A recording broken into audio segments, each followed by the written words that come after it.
BRS ప్రభుత్వంలో ముస్లింలకు సముచిత స్థానం కల్పించినట్లు మాజీ మంత్రి కొప్పుల ఈశ్వర్ అన్నారు. పెద్దపల్లి జిల్లా రామగుండం పారిశ్రామిక ప్రాంతంలో నిర్వహించిన రంజాన్ వేడుకల్లో ఆయన పాల్గొన్నారు. తెలంగాణలో మత సామరస్యానికి తమ ప్రభుత్వం పెద్దపీట వేసిందని తెలిపారు.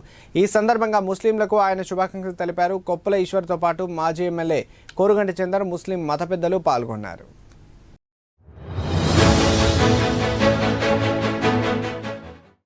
ఈ మాసమంతా కూడా మీరు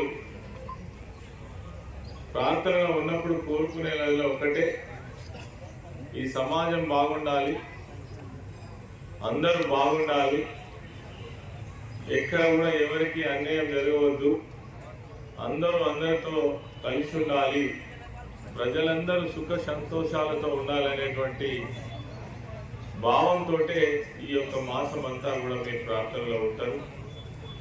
అందుకే కఠోరమైనటువంటి దీక్షను కూడా మీకు చేస్తూ ఉంటారు.